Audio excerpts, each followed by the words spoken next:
Hello అండి. Welcome to profit master dot in. ఇక ఈరోజు మార్కెట్స్ కానీ గమనిస్తే అటు గ్లోబల్ క్యూస్ పరంగా ఏషియన్ మార్కెట్స్లో ఒక హ్యాంగ్సెంగ్ మినహాయిస్తే అన్నీ కూడా వీక్గానే ఉన్నాయి. మన మార్కెట్స్ కూడా ఓపెనింగ్ కొంత గ్యాప్ డౌన్ అనేది వచ్చింది. ఫ్లాట్గా అని చెప్పాలి. పెద్ద అది గ్యాప్ డౌన్ అని పెద్ద పట్టించుకోవాలని అవసరం లేదు. ఫ్లాట్గా ఓపెన్ అయింది. అక్కడ నుంచి డే అంతా కూడా మార్కెట్స్ వీక్గానే ట్రేడ్ అయినాయి. ఓపెనింగ్ వచ్చిన హైస్ని నిఫ్టీ మళ్ళీ రాలేదు. అంటే సెకండ్ హాఫ్లో కొంత బాగా రికవరీ వచ్చినట్టు వచ్చింది. మిడ్ సెషన్లో బాగా రికవరీ వచ్చింది. అయితే లాస్ట్లో మళ్ళీ 1.5 అవర్లో అంటే 2 తర్వాత నిఫ్టీలో బాగా సెల్లింగ్ అనేది 215, 220 ఆ టైంలో బాగా సెల్లింగ్ అయ్యి సెల్లింగ్కి నిఫ్టీ లోనైంది. ఓవరాల్గా నిఫ్టీ పరంగా ఒక 150 పాయింట్స్ నిఫ్టీ మైనస్లో క్లోజ్ అయింది. 14,000 దగ్గర 14,281 దగ్గర నిఫ్టీ క్లోజ్ కావడం చూస్తున్నాము.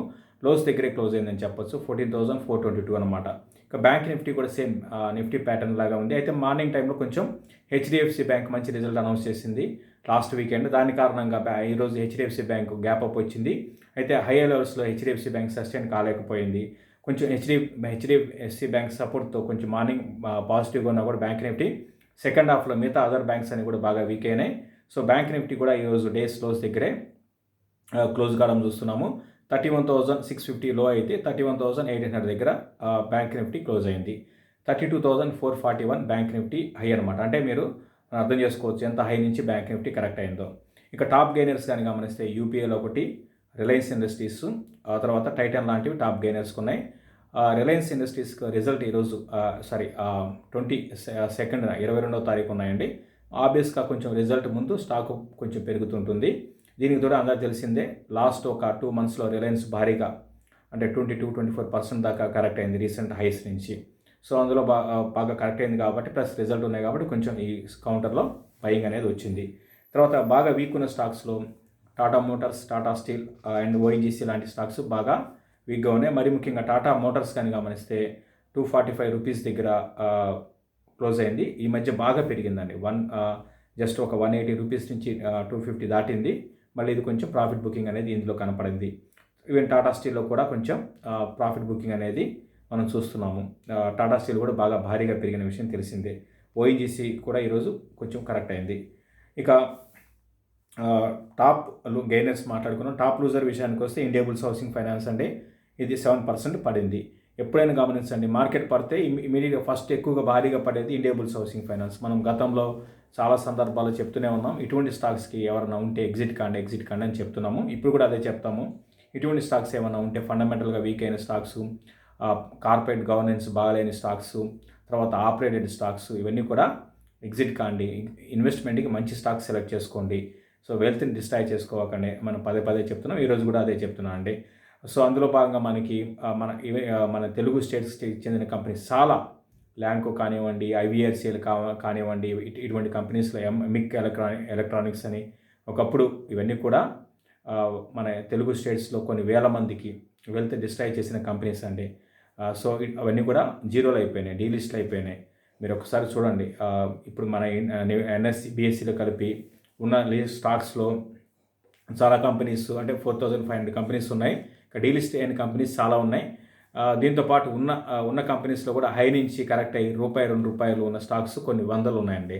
కాబట్టి ఎప్పుడు కూడా ఇన్వెస్ట్ చేసే ముందు ఫండమెంటల్గా బాగుంటేనే మీరు చూసుకొని, భవిష్యత్తు ఫండమెంటల్ అంటే ఇన్ ద సెన్స్ ఏం లేదు, ఫ్యూచర్ బాగుండాలి, తర్వాత ఫైనాన్షియల్స్ బాగుండాలి, ప్రమోటర్ బాగుండాలి, ఇవన్నీ చూసుకొని ఇన్వెస్ట్ చేయమని చెప్తాను. ఇక నిఫ్టీ ఏ విధంగా ఉండవచ్చు. నిఫ్టీ పరంగా గమనిస్తే నేను అనుకోవడం ఇక్కడ నుంచి నిఫ్టీకి కొంత ఇన్ని రోజులు ఒక భారీ ర్యాలీ అనేది లాస్ట్ 2 మంత్స్లో వచ్చింది. దానికి కొంత బ్రేక్ పడింది. ఇన్ని రోజులు అందరూ కూడా కొనేసి ఒక 2 వీక్స్ ఆర్ 2 మంత్స్ ఆర్ కొంచెం షార్ట్ టర్మ్కి ఎవరైనా చూస్తే వెయిట్ చేస్తే అందరికి కూడా మంచి ప్రాఫిట్స్ అనేది వచ్చాయి. అయితే ఇక్కడ నుంచి ఆ విధంగా ఉండకపోవచ్చు అండి. ఇక్కడ నుంచి కొంచెం నిఫ్టీకి బ్రేక్ పడవచ్చు. దాంతోపాటు స్టాక్స్ కూడా బాగా ప్రాఫిట్ బుకింగ్ అనేది రావడానికి అవకాశం ఉంది. మనం చూస్తున్నాము లాస్ట్ ఫ్యూ డేస్గా, అంటే ఈరోజు అని కాదు, మార్కెట్ ఈరోజు పడింది. పడకముందు కూడా ఈ మిడ్ అండ్ స్మాల్ క్యాప్లో కొంత ప్రాఫిట్ బుకింగ్ అనేది మనం చూస్తున్నాము. కాబట్టి సేమ్ ట్రెండ్ అనేది నెక్స్ట్ కొన్ని రోజులు ఉండవచ్చు.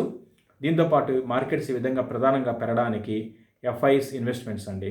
ఎఫ్ఐఎస్ కానీ గమనిస్తే లాస్ట్ 2 మంత్స్లో భారీగా ఇండియాలో ఇన్వెస్ట్ చేశారు. అయితే ఇప్పుడు ట్రెండ్ జనవరిలో కానీ గమనిస్తే మధ్యలో ఒకరోజు 6,000 crores ఇన్వెస్ట్ చేశారు. అది పక్కన పెడితే జనవరిలో కూడా ఇన్వెస్ట్ చేశారండి. అంటే కొంచెం తగ్గింది. ఎఫ్ఐఎస్ నుంచి అటు ఇన్వెస్ట్మెంట్స్ అనేది రావడం అనేది తగ్గింది. దీంతోపాటు ఆబ్వియస్గా మార్కెట్స్ అనేది బాగా పెరిగి ఉన్నాయి. ఈవెన్ గ్లోబల్గా మార్కెట్స్ కూడా కరెక్ట్ అవుతున్నాయి కాబట్టి సో మన మార్కెట్స్ కూడా ఈ లెవెల్లో ఆగడానికి అవకాశం ఉంటుంది. నిఫ్టీ పరంగా 14,400 దగ్గర నిఫ్టీకి రెసిస్టెన్స్ అనేది ఫేస్ చేయొచ్చు. 14,400 అంటే ఇక్కడ నుంచి 120-130 పాయింట్స్ ఆ రేంజ్లో లెవెల్స్లో నిఫ్టీ రెసిస్టెన్స్ అనేది ఫేస్ చేయొచ్చు. 14,200 కానీ బ్రేక్ అయితే నెక్స్ట్ 14,050 అనేది నెక్స్ట్ డౌన్ సైడ్ సపోర్ట్ అనమాట. ఆ లెవెల్ దాకా టెస్ట్ చేసే అవకాశం ఉంది. ఇక బ్యాంక్ నిఫ్టీ ఈరోజు కొంచెం స్ట్రాంగ్ ఉన్నా కూడా బట్ బాగా హై నుంచి బాగా కరెక్ట్ అయింది. కాబట్టి బ్యాంక్ నిఫ్టీకి ఇప్పుడు షార్ట్ టర్మ్ సపోర్ట్స్ అన్ని కూడా బ్రేక్ అయింది. 32,000 బిలో బ్యాంక్ నిఫ్టీ క్లోజ్ కావడం చూస్తున్నాము. 31,650 దగ్గర బ్యాంక్ నిఫ్టీ క్లోజ్ అయింది. లో 31,800 దగ్గర బ్యాంక్ నిఫ్టీ క్లోజ్ అయింది. ఈరోజు లోస్ దగ్గరే క్లోజ్ అయింది. బ్యాంక్ నిఫ్టీ కూడా రానున్న రోజుల్లో వీక్గా ఉండే అవకాశాలు ఉన్నాయి. పెద్దగా భారీగా పెరిగే అవకాశాలే తెలియదు. దీంతోపాటు స్టాక్ స్పెసిఫిక్ సెల్లింగ్ అనేది ఎక్కువ ఉంటుంది. ఈరోజు డిక్లైన్స్ రేషియో కానీ గమనిస్తే 1,200 స్టాక్స్ డిక్లైన్స్ ఉన్నాయి. ఓన్లీ 228 స్టాక్స్ మాత్రం అడ్వాన్స్ ఉన్నాయి. దీన్ని బట్టి అర్థం చేసుకోవచ్చు మనం ఎక్కువగా డిక్లైన్స్ అనేది డామినేట్ చేస్తున్నాయి. అంటే మెజారిటీ స్టాక్స్ బాగా కరెక్షన్స్లో ఉన్నాయి. ప్రాఫిట్ బుకింగ్ అనేది జరుగుతుంది.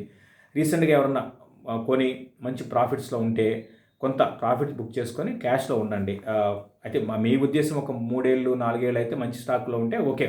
అట్లా కాకుండా మీరు షార్ట్ టర్మ్ వ్యూతో చూస్తే మార్కెట్స్లో కొంచెం ప్రాఫిట్ బుక్ చేసుకొని క్యాష్లో ఉండడం అనేది చాలా వరకు బెటర్ అని నేను అనుకుంటున్నాను. ఇక ఇంకొక స్టాక్ అండి, ఈరోజు మన తెలుగు స్టేట్స్ చెందిన కంపెనీ న్యూల్యాండ్ ల్యాబ్స్ 12% పెరిగిందండి. 1376 దగ్గర క్లోజ్ అయింది. దీని గురించి చాలామంది అడుగుతున్నారు, గతంలో అడిగారు, ఈ మధ్య కాదు. మంచి కంపెనీ అంటే ఫండమెంటల్గా మంచి కంపెనీనే. లాంగ్ టర్మ్కి ఈ కంపెనీ బాగానే ఉండే అవకాశాలు ఉంటాయి. ఏపీఐ కంపెనీ ఫండమెంటల్స్ బాగున్నాయి. అయితే వాల్యుయేషన్స్ పరంగా కొంచెం ఎక్స్పెన్సివ్ ఉంది, అదొకటి concern. Otherwise everything is fine, ఫండమెంటల్గా బాగానే ఉంది. ఇక చాలామంది మనకి కింద మెసేజ్లు పెడుతుంటారు కదా, దాంట్లో ఈ మధ్య ఎల్టీ ఫుడ్స్ గురించి అడుగుతున్నారండి. ఎల్టీ ఫుడ్స్ అంటే బ్రాండ్ దావత్ అనమాట. ఇది బాస్మతి రైస్ ఎక్స్పోర్ట్స్ కంపెనీ. అందరికి తెలిసిందే. దావత్ అనేది మన ఇండియాలో దానికి మంచి బ్రాండ్ అనేది ఉంది. దీంతోపాటు మెయిన్ వీళ్ళు ఏంటంటే ఎక్స్పోర్ట్స్ అటు గల్ఫ్ కంట్రీస్కి చేస్తారండి.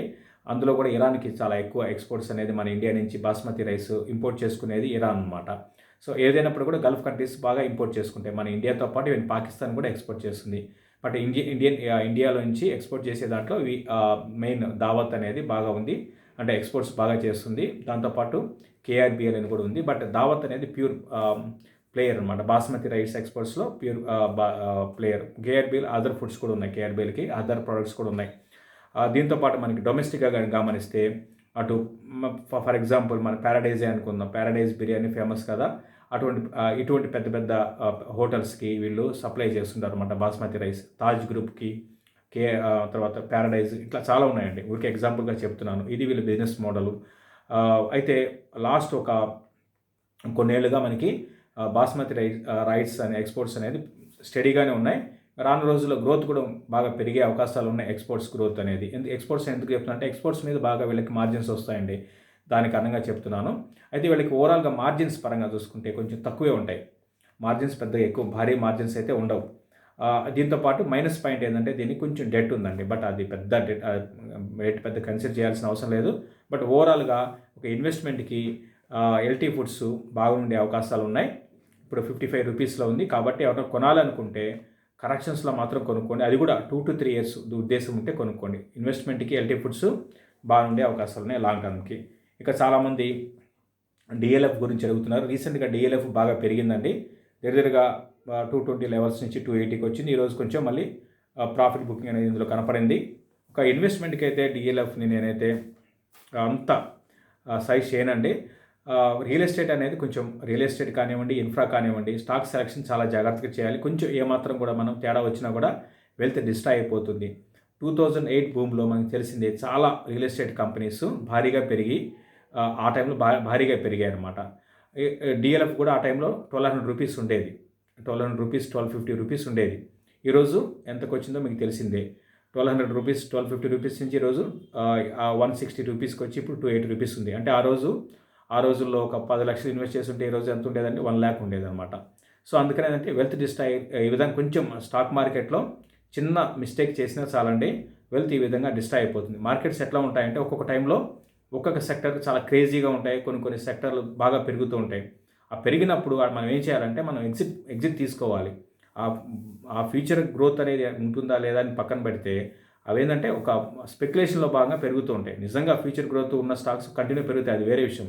బట్ మనకి రియల్ ఎస్టేట్లో ఆ విధంగా జరగలేదు. కొన్ని ఇప్పుడు హెచ్డిఎల్ కానివ్వండి, యూనిటెక్ అయితే డీలిస్ట్ అయిపోయింది. ఇవన్నీ కూడా కొన్ని వేల రూపాయలు, అంటే ₹1000 ఉన్న స్టాక్ రూపాయలు అయిపోయినాయి అనమాట. వందలు ఉన్న స్టాక్స్ జీరోలు అయిపోయినాయి. డీలిస్ట్ అయిపోయిన కంపెనీస్ చాలా ఉన్నాయి. కాబట్టి real estate and infra stocks wealth destroy చేసేయండి. కాబట్టి దీనైతే నేను వద్దంటాను. ఇంకా కొనాలనుకుంటే మనకు గతంలో కూడా నేను రికమెండ్ చేశాను. గోద్రేజ్ ప్రాపర్టీస్ అండి, దాన్ని కొనుక్కోవచ్చు. మీరు ఫైనాన్షియల్ చూస్తే గోద్రేజ్ ప్రాపర్టీస్ మీకేం అందులో పెద్ద ఏం తెలియదు. కాకపోతే ఏంటంటే వీళ్ళకి ప్రైమ్ ఏరియాలో, ముంబై ప్రైమ్ ఏరియాలో బాగా ల్యాండ్ బ్యాంక్ ఉందండి. సో దాని కారణంగా ఆ స్టాక్ని మనం సజెస్ట్ చేసాము. దీంతోపాటు వాళ్ళు ఏంటంటే వాళ్ళు పెద్దగా పెట్టుబడి పెట్టి భారీగా పెట్టుబడి పెట్టరు. వాళ్ళు అసెట్ లైట్ మోడల్ వెళ్తారు. వీళ్ళకి ల్యాండ్ ఉంది కాబట్టి బిల్డర్కి ల్యాండ్ ఇస్తారు. సో దట్ అటు బిల్డరు వీళ్ళు బాగుపడతారు. అంటే బిజినెస్ మోడల్ ఆ విధంగా ఉంటుంది. అగ్రెసివ్గా వెళ్ళరు వీళ్ళు. దీంతోపాటు వీళ్ళు ప్రాజెక్ట్స్ అన్ని లిమిటెడ్గా ఉంటాయండి. ప్రైమ్ ఏరియాలో ఉంటాయి. ప్రీమియం ప్రాజెక్ట్స్ అనమాట. టైర్ 1 సిటీస్లో ఉంటాయి. కాబట్టి గోద్రేజ్ ప్రాపర్టీస్ అనేది అది ఈ లెవెల్లో కాదండి, బాగా కరెక్షన్స్లో మాత్రమే కొనుక్కోమని చెప్తాను. ఈ లెవెల్లో ఇది రీసెంట్గా బాగా పెరిగింది కాబట్టి లాస్ట్ క్వార్టర్ రిజల్ట్ కూడా ఏమాత్రం బాగలేదు. ఈసారి కూడా పెద్దగా బాగుండకపోవచ్చు, అది రిజల్ట్ పక్కన పెట్టండి. దీన్ని ఈ స్టాక్ బాగుంటుంది అనడానికి ఏంటంటే కొంచెం స్టడీ చేయాల్సి ఉంటుందండి. ఈ విధంగా మొత్తం డీటెయిల్స్గా తెలుసుకుంటేనే మనం ఇన్వెస్ట్ చేయాలి, లేకపోతే మనకి తెలియనప్పుడు ఇన్వెస్ట్ చేయకండి. సో గోద్రేజ్ ప్రాపర్టీస్ అయితే కరెక్షన్స్లో కొనుక్కోండి, ఇప్పుడే కాదు. ఇది క్లోజింగ్ రిపోర్ట్ అండి.